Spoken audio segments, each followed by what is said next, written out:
Silver Creek citizens roared their approval as they gathered around the execution platform, convinced that righteousness had won the day. None of them realized the condemned prisoner wasn't just another outlaw. He was an Apache leader whose death would bring a wave of vengeance that could wipe their settlement off the map. Welcome to Tales from the Frontier. Our story begins now. Bodies pressed together in Silver Creek's central plaza, filling every available space. The afternoon heat sent crimson dirt swirling through the air. A quickly constructed wooden platform held a native man, his hair flowing past his shoulders. His complexion bronzed by endless sun, his wrists secured firmly at his spine. Rough hemp circled his throat. His midnight-colored gaze remained strangely serene. The townspeople couldn't have known the truth. This prisoner awaiting execution was Notch, an Apache leader of considerable influence. Beneath the execution stage, angry voices filled the air. Glass shards from a thrown bottle landed near the stairs.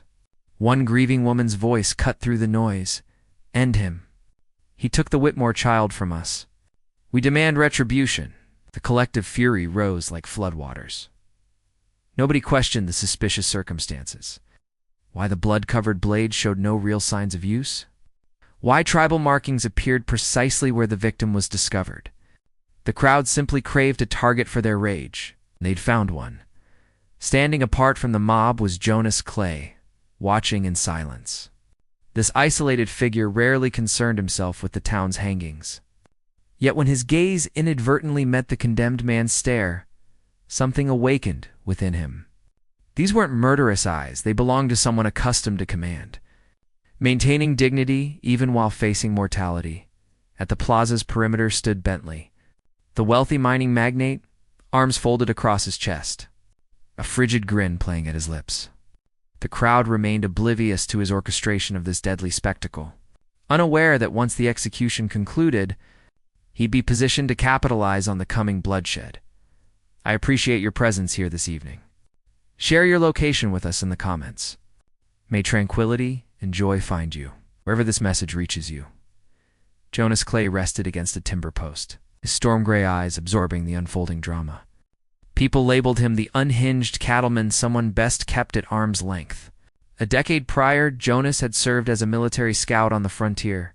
He'd encountered numerous Apache leaders, including Notch himself. He understood that this silver-haired man wasn't the savage monster Silver Creek's residents believed him to be, speaking such thoughts openly.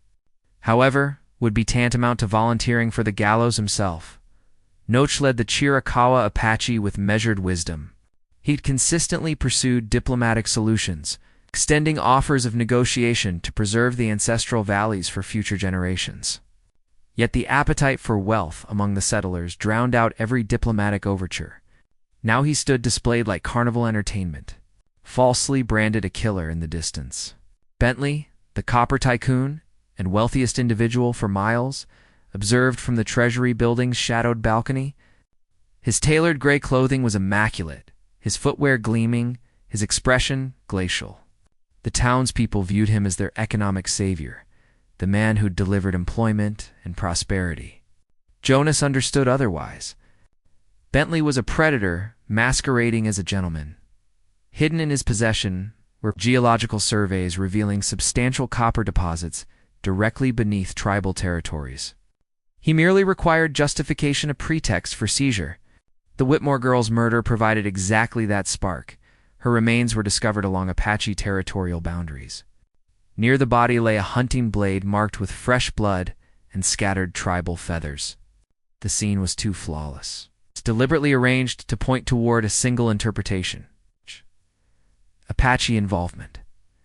Nobody questioned why the weapon appeared barely used, why evidence was positioned so conveniently.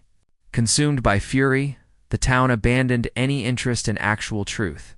They simply wanted a scapegoat. Jonas glanced toward Notch. The elderly chief maintained his posture. Eyes fixed ahead, no begging, no pleading. Such bearing belonged exclusively to true leaders. Jonas recalled their previous encounter at the borderlands. Notch had told him, "If any shred of moral character remains within you, preserve it. One day you'll require it to redeem yourself." Watching that same man standing beneath the execution rope, Jonas felt his conscience pulled taut like a BOWSTR. Beyond the square, the marketplace vendors had gone quiet. Every Silver Creek resident had assembled, eager to witness frontier justice served to a native man. They remained ignorant that the actual killer stood nearby Bentley, still wearing that cold smile, and that this hanging was merely one strategic move in his larger scheme to claim the Silver Valley. Drumbeats echoed with the rhythm of nails being driven into a coffin. The executioner positioned his meaty hands on the mechanism, awaiting only the magistrate's signal to release the platform beneath Noche's feet. The mob surged closer, their voices merging. "Do it. Release the floor. Vengeance for the Whitmore child." The atmosphere burned with such intense rage that nobody registered the punishing sun beating down upon them. One more heartbeat, and the rope would transform a tribal leader into a swinging corpse within that ocean of humanity. Jonas remained perfectly still, his gray eyes locked with Notch's face. The old chief stood with pride, lips sealed, his bearing unwavering, not resembling someone approaching death, but rather someone calmly witnessing his own destiny unfold. When their gazes connected, Jonas perceived something profound and infinite, not terror, not desperation, but a wordless communication. "You understand my innocence?" Jonas felt something freeze inside him. An internal voice spoke. "Remain silent now, and this valley drowns in carnage. You'll lose not just an old acquaintance, but your very soul." Suddenly, Bentley advanced, his voice resonating with false authority. "Citizens of Silver Creek, today justice prevails. The Whitmore child has been avenged. From this moment forward, the natives will understand who truly owns these lands." The crowd erupted, their boots creating thunder against the earth. The executioner prepared to activate the lever. Jonas gripped his revolver tightly. He wavered for a fraction of a second, but then the memory surfaced, a dwelling engulfed in flames. The night his wife and son were murdered in senseless retaliation. He understood that if the rope tightened around Noche's throat, history would echo itself endlessly. "Halt," Jonas bellowed, his voice raw and slicing through the pandemonium like a whip crack. The entire plaza fell silent. Hundreds of eyes pivoted toward him, the mad stockman nobody dared challenge. Jonas emerged from the shadows, advancing directly toward the scaffold, his hands settling on the Colt at his waist. "He's innocent of the Whitmore girl's death," Jonas declared firmly. "You've all been manipulated. The blade marks the evidence. It was all deliberately planted." The crowd exploded with jeering. Several men began pushing forward, but Jonas drew his weapon with lightning speed and fired a single round skyward. The gunshot's crack detonated through the square, and silence descended like an anvil. Natch raised his head toward Jonas. For the first time, a spark of hope flickered in the old man's eyes. Up on the balcony, Bentley's lips curved into a faint smile. He recognized the game had suddenly become far more intriguing. Jonas's gunshots still reverberated when the plaza descended into bedlam. Screams erupted, curses flew. Intoxicated farmers shouted, "This madman defends savages. Execute them both." The deputy marshal clenched his jaw and barked orders to his men. Apprehend him. But Jonas had already reached the gallows, weapon drawn. His cold gray stare swept the crowd like a solitary wolf confronting a pack of rabid hounds. He snarled, "Anyone advances another step, I'll put a bullet through their skull." A heavy silence descended. Above them, the rope remained taut. Death waited just one lever pull away. Noche tilted his head slightly, his lips compressed into a determined line. In a single exchanged glance between him and Jonas, an unspoken understanding passed between them. Jonas drew his blade. With one swift motion, the rope severed. Notch dropped heavily onto the wooden platform, coughing violently, his breathing broken and ragged. The crowd roared with fury, like beasts denied their prey. "Betrayer!" Someone screamed. "Shoot them. Kill them both." The clicking of cocked weapons echoed from every direction. Jonas hauled Notch to his feet, shielding him while returning fire. A projectile slammed into the platform mere inches away, sending wooden splinters flying everywhere. The crowd scattered in confusion. Jonas leaped from the gallows, dragging Notch behind him. He could hear his heart thundering like stampeding horses. His black stallion remained tied near the tavern. Through his gritted teeth, Jonas pulled Notch through a barrage of rocks and bullets. From the balcony, Bentley observed everything with cold amusement. He whispered to his assistant, "Allow his escape.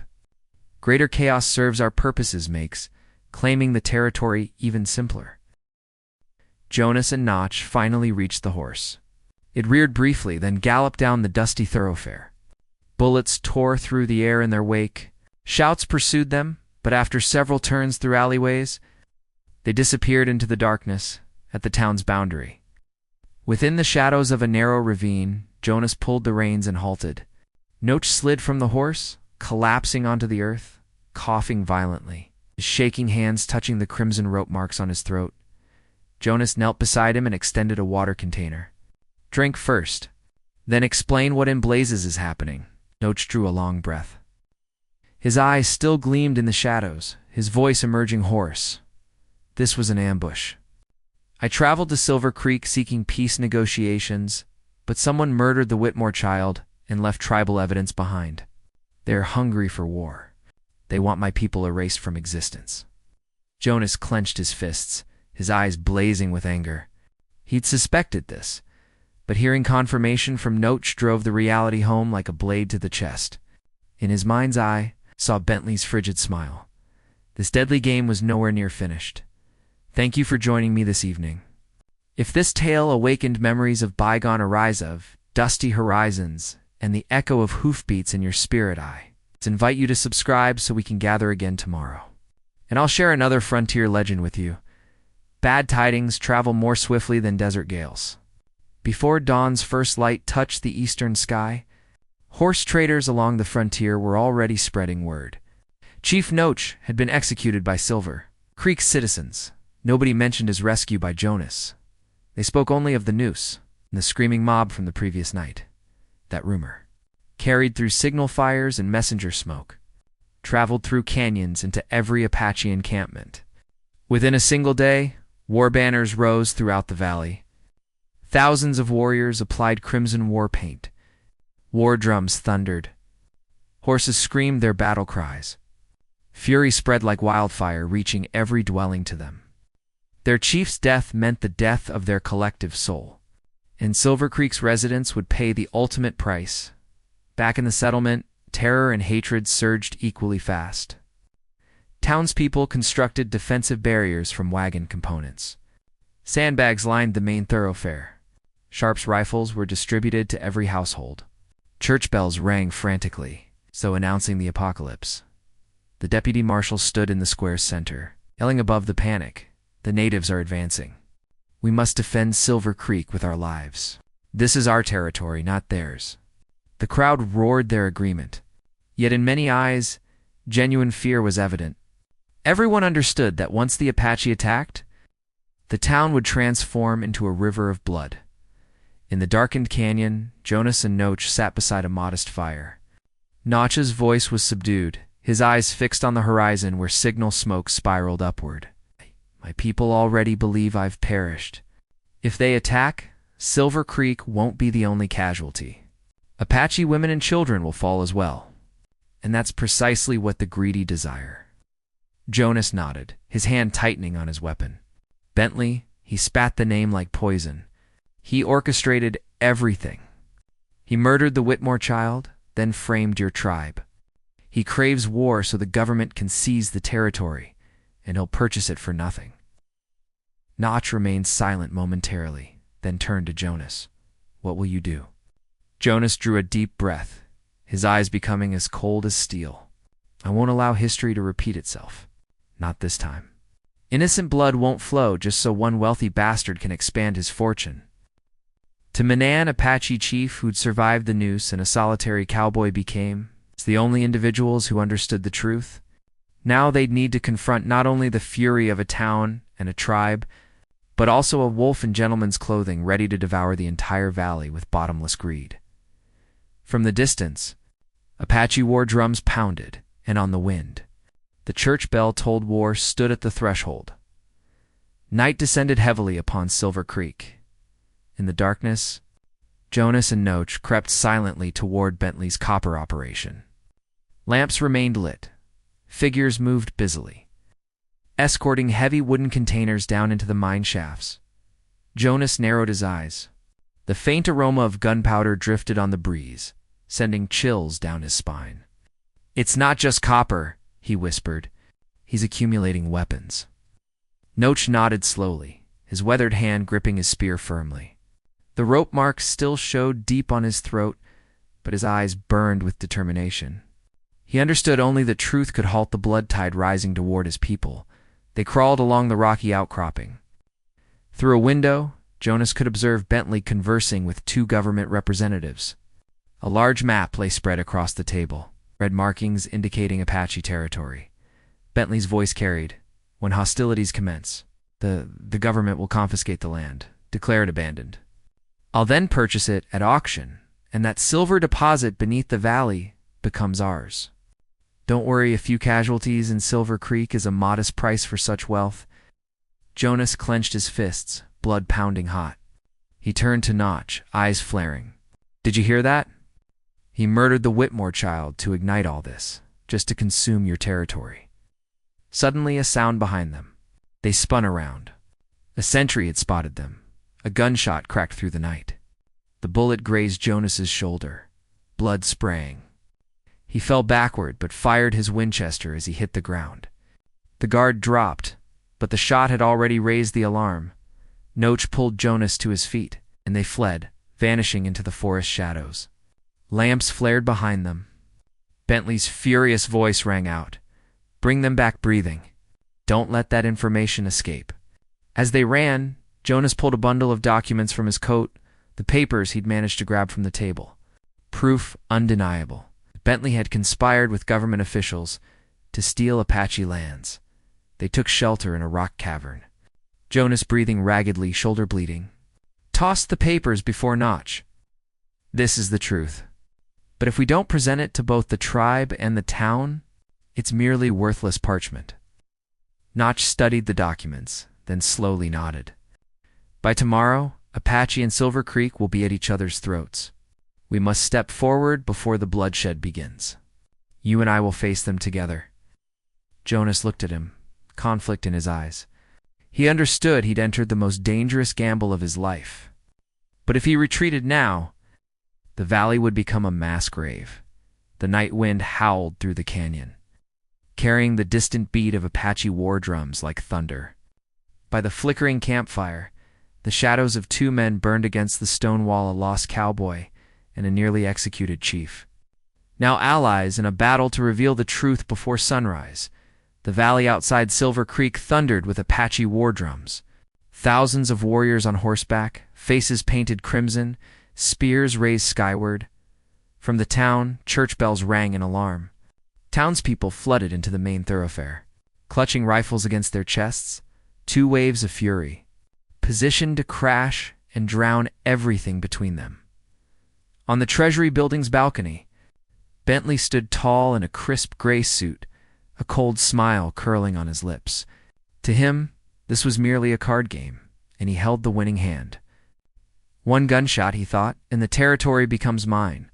But before the storm could break, a lone rider galloped into the clearing between both forces. Jonas's coat, dusty and blood-stained, sat firmly atop a black horse, a bandage wrapped tightly over his wounded shoulder. Beside him, Noach rode a gray steed, the deep crimson noose mark still visible on his throat. They halted where both sides could observe them. A wave of shock rippled through the Apache ranks. Their chief was alive. Gasps rose from the town. The man they believed they'd hanged now sat proudly on horseback. Jonas raised the bundle of documents high above his head, his voice cutting but powerful. "You've all been deceived. These are agreements between Bentley and government officials, plans to confiscate Apache territory once war erupts. He murdered the Whitmore child, planted false evidence, and drove all of us toward mutual destruction." The crowd stirred. Confusion swept through both sides, but Bentley roared from the balcony, You trust a lunatic and a savage? Kill them now, he signaled. Dozens of rifles from his private guards aimed downward, but before a shot could fire, Noach rose up in his saddle and tore his shirt open, revealing the brutal marks across his throat. His voice thundered like a storm. You call this justice? These marks prove I was hanged for a lie. If my blood spills here today, it won't be for an innocent child, but for one man's greed to devour this valley whole. Apache war cries erupted. Spears trembled in the air. Silver Creek's people glanced at one another uncertainly. They could see it now, those bruises were genuine. The truth stood naked before them. Bentley's face drained of color. He screamed in fury, "Shoot them! Shoot now!" Gunfire cracked. Smoke burst into the air. But this time, it wasn't between Apache and townspeople. It was between Bentley's men and those who'd finally seen the truth. Some townspeople turned their weapons on Bentley's guards. A firefight exploded in the golden morning light. Jonas charged up the steps, firing round after round. One bullet struck Bentley in the shoulder. He stumbled backward, paper scattering like autumn leaves. Noach rode hard to shield Jonas, his spear striking down a rooftop shooter in one swift motion. Gunpowder smoke, screams, thundering hooves, and through it all, the truth finally broke free for all to witness. Who had truly driven them into this river of blood? The sun rose over the ridge, casting a fiery glow across the valley, still thick with gunfire smoke. The battle had ended. The bodies of Bentley's gunmen lay scattered across the main thoroughfare, blood soaking into crimson dust. Silver Creek's townspeople stood in stunned silence among broken bricks and shattered glass. The Apache warriors, still painted crimson, sat quietly on horseback, not thirsting for more blood, but wide-eyed with shock at how close they'd all come to annihilation. Bentley was dragged out in chains and thrown into the square's center. He still attempted to protest, his voice shrill. You need me? Without me, Silver Creek would starve. I brought employment to this settlement. Jonas stepped forward, gripping his shoulder tightly, his voice like ice. You brought death, Bentley. The death of an innocent child. The death that almost consumed this town and this tribe completely, all for a damned silver deposit. Notch walked forward. The crimson rope mark still ran deep across his throat, a stain that would never fade. He looked at Bentley for a long moment, then turned to face the townspeople. You called me a murderer. You cheered when I stood beneath the noose. You wanted my blood to ease your terror. But now you see the truth. It was the greed of one of your own that nearly burned this valley to ashes. The crowd lowered their heads. Some couldn't meet his gaze. The air grew heavy, as if all of Silver Creek realized they'd cheered for an innocent man's execution. Jonas lit a cigarette, took a long drag, and turned away. He'd never wanted to be a hero, he'd simply stumbled into fate's game. But in those cold gray eyes, for the first time, there was peace. Natch returned to his people. The Apache cheered at the sight of their chief alive, but he raised his hand to silence them. Peace is not a gift, he said. It is not mercy. It is a choice. And today, I choose to keep this land with truth, not blood. That afternoon, the barricades came down. The Apache rode back to the valley. The townspeople quietly swept the streets. Nobody spoke it aloud, but all understood. Blind hatred and ignorance had nearly destroyed them all. Jonas rode out of town at sunset, his shadow stretching long across the dusty road. He said no farewells. He didn't look back. But from the distance, Noach watched him depart. His old warrior eyes filled with quiet gratitude. In the wind of twilight, a voice whispered the story's end in the west. The true enemy doesn't always come from the other side. Sometimes he wears a familiar face, clean clothing, and smiles like a friend. Injustice, it doesn't always hang from a noose or sit behind a judge's bench. Sometimes it rests in the hand of the one brave enough to cut the rope, out here on the frontier. People say justice hangs from a gun barrel or a rope's knot. But the truth is far crueler. Justice is easily twisted by greed. And when truth is buried, one wrongful death can transform an entire town into a bloodbath. Knack didn't die beneath that noose. But the crimson scar across his throat will always remain a reminder that what truly destroys a person isn't the bullet, but the blindness of letting others do your thinking for you. And sometimes, to protect peace, you don't need an army. You don't need a judge. You just need one soul brave enough to speak truth. Even as the crowd screams for blood, it's been an honor to share this story with you tonight. If this tale stirred something in your heart, let me know in the comments. Type 1 if you enjoyed it, and don't forget to subscribe to the channel for more thrilling frontier stories still to come.